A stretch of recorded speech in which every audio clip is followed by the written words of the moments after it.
Right, ఇక red బుక్లో మరొక పేజీ ఓపెన్ అయింది. ఆ పేజీలో జోగి రమేష్ మాజీ మంత్రి ఆయన పేరే ముందుందంట. ఇప్పటికే ఏపీ సిఐడి జోగి రమేష్కి నోటీసులు జారీ చేసింది. ఈ నెల 11వ తారీఖున తాడిగడపలోని సిఐడి కార్యాలయానికి రావాలని, విచారణకు హాజరు కావాలని జోగి రమేష్కి ఏపీ సిఐడి పోలీసులు నోటీసులు జారీ చేశారు. అయితే గతంలో వైకాపా అధికారంలో ఉన్న సమయంలో జగన్మోహన్ రెడ్డి గారి అండ చూసుకొని అప్పుడు జోగి రమేష్ చంద్రబాబు నాయుడు ఇంటి మీద దాడికి యత్నించిన కేసుకు సంబంధించి సిఐడి ఆయన్ని విచారణ చేయబోతుంది. అయితే అప్పట్లో ఉండవల్లిలోని చంద్రబాబు నాయుడు గారి నివాసం వద్ద జోగి రమేష్ నానా హంగామా చేశారు. వందలాది కార్లతో చంద్రబాబు నాయుడు ఇంటి మీద దాడికి యత్నించారు. అడ్డుకున్న భద్రతా సిబ్బంది మీద జోగి రమేష్ అనుచరులు దాడి చేశారు. టీడీపీ కార్యకర్తల మీద దాడులకు తెగబడ్డారు. ఇష్టానుసారంగా జోగి రమేష్ రెచ్చిపోయారు. నాడు కృష్ణా జిల్లాలో తన బలాన్ని నిరూపించుకునేందుకు నాడు వైఎస్ఆర్ కాంగ్రెస్ పార్టీ అధినేత అప్పుడు ముఖ్యమంత్రి జగన్మోహన్ రెడ్డి వద్ద మార్కులు పొందేందుకు జోగి రమేష్ చేసిన పని అంతా ఇంత కాదు, చాలా కష్టపడ్డారు. కానీ అదంతా సక్రమైన మార్గంలో కాదు. తనను తాను హీరోగా ఊహించుకుంటూ అప్పుడు ముఖ్యమంత్రి జగన్మోహన్ రెడ్డి దృష్టిలో తన ఒక హీరోగా రూపాంతరం చెందేందుకు జోగి రమేష్ చేసిన పనులు అన్నీ ఇన్ని కావు.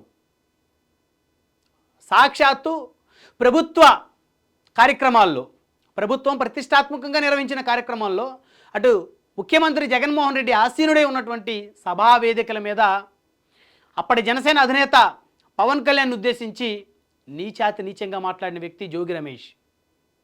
పవన్ కళ్యాణ్ పిచ్చి కుక్క ఊర కుక్క అంటూ నోరు పారేసుకున్నారు జోగి రమేష్. ఇక చంద్రబాబుని, నారా లోకేష్ని అయితే ఇష్టానుసారంగా మాట్లాడారు.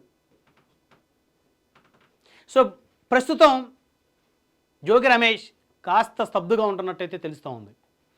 ఎప్పుడైతే వైకాపా అధికారం పోయిందో, కూటమి అధికారంలోకి వచ్చిందో అప్పటి నుంచి జోగి రమేష్ సైలెంట్ అయ్యారు. అయితే తాను ఎప్పుడైతే వాయిస్ పెంచారో, స్పీడ్ పెంచారో, చంద్రబాబు ఇంటి మీద దాడికి యత్నించారో, ప్రభుత్వ కార్యక్రమాల్లో జనసేన అధినేత పవన్ కళ్యాణ్ని పరుష పదజాలంతో దూషించారో, ఆ తర్వాత ఆయనకి జగన్మోహన్ రెడ్డి మంత్రివర్గ సంబంధించి 2వ మంత్రివర్గంలో చోటు లభించింది. జోగి రమేష్ తన పరుష పదజాలంతో, తన దూకుడుతోటి జగన్మోహన్ రెడ్డి ఆహాన్ని సాటిస్ఫై చేయడం కోసం తన పడ్డ కష్టాలన్నీ ఇన్ని కావు. మొత్తానికి మంత్రి పదవి కొట్టేశారు. నాడు ఉమ్మడి కృష్ణా జిల్లాలో సౌమ్యుడిగా పేరున్నటువంటి నేతల్లో ఒకరైనటువంటి సామినేని ఉదయభాను గారు లాంటి వాళ్ళని సైతం పక్కన పెట్టి జోగి రమేష్ లాంటి వారికి మంత్రి పదవి కట్టబెట్టడం వెనక ఉన్నటువంటి ఆంతర్యం ఏంటో రాష్ట్ర ప్రజలందరికీ తెలుసు. సో ఏది ఏమైనప్పటికీ కూడా ఆనాడు చేసిన పొరపాటును జోగి రమేష్ దానికి ఖచ్చితంగా శిక్ష అనుభవించక తప్పదు అన్నట్లుగా ఉంది పరిస్థితి. జనసేన అధినేత మీద, టీడీపీ అధినేత మీద ఆ రోజు అధికార పార్టీలో ఉన్న జోగి రమేష్ చేసినటువంటి వ్యాఖ్యలు ఖచ్చితంగా భవిష్యత్తులో ఆయన తగిన మూల్యం చెల్లించుకోక తప్పదనేటువంటి పరిస్థితి ఏర్పడుతుంది. ఒక పక్క చూస్తే అనేక మంది నోటి దురుసుతోటి కటకటాల పాలవుతున్నటువంటి సెలబ్రిటీలు ఉన్నారు. ఉదాహరణ పోసాని కృష్ణమురళి చెప్పొచ్చు. ఆయన మీద రాష్ట్ర వ్యాప్తంగా 16 కేసులు నమోదయ్యాయి. 16 కేసులు హైకోర్టు చేయించినప్పటికీ కూడా మరొక కేసు ఆయనకి నెల్లూరు జిల్లాలో ఆయన మీద సూలూరుపేటలో నమోదైంది. సో ఈ 5 సంవత్సరాలు ఖచ్చితంగా గతంలో నోటి దురుసుతో వ్యవహరించినటువంటి ప్రజాప్రతినిధులు కానీ, సెలబ్రిటీలు కానీ ఈ 5 ఏళ్ళు కష్టాలు పడక తప్పదు. రెడ్ బుక్లో ఇప్పుడు జోగి రమేష్ పేరు ఓపెన్ అయింది. ప్రస్తుతం రెడ్ బుక్ ఓపెన్ చేసిన పేజీలో మొదటి వరుసలో జోగి రమేష్ ఉన్నట్టు చాలా స్పష్టంగా అర్థమవుతుంది. చేసిన తప్పుకి శిక్ష అనుభవించక తప్పే పరిస్థితి కనిపించటం లేదు.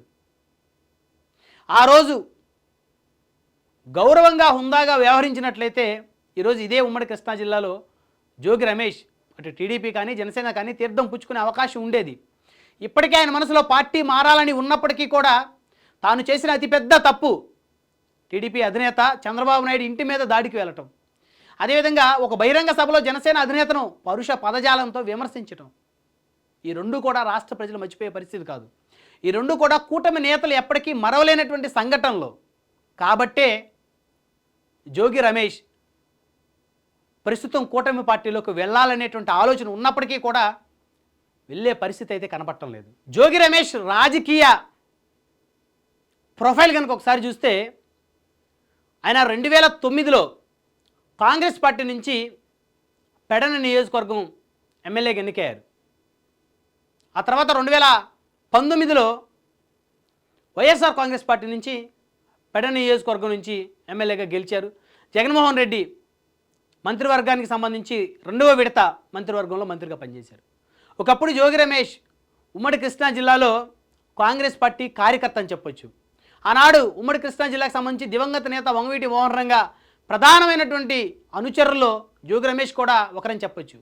వంగవీటి మోహన్ రంగా గారు కాంగ్రెస్ పార్టీలో అగ్రస్థాయి నేతగా ఉన్నప్పుడు జోగి రమేష్ లాంటి ఎంతోమంది వ్యక్తులను ప్రోత్సహించారని చెప్పొచ్చు. కానీ కాలక్రమేణా ఇలాంటి నాయకుల బుద్ధి వక్ర మార్గంలో ప్రయాణించింది. కాబట్టే ప్రస్తుతం ఇంతటి రాజకీయ ప్రొఫైల్ ఉన్నప్పటికీ అనేక కష్టాలు ఎదుర్కొన్న పరిస్థితులు స్పష్టంగా కనపడతా ఉన్నాయి. సో మొత్తానికి నోరు మంచిదైతే ఊరు మంచిదవుతుందని చెప్తారు మన పెద్దలు. జోగి రమేష్ నోటి దురిసే ప్రస్తుతం ఆయన్ని కట్టకట్టాల వెనక్కి నెట్టేటువంటి పరిస్థితులు చాలా స్పష్టంగా కనపడతా ఉన్నాయి. అయితే జోగి రమేష్ నోటి దురిసే ఆయన్ని అనేక కష్టాల పాలు చేస్తుందని స్పష్టంగా చెప్పొచ్చు.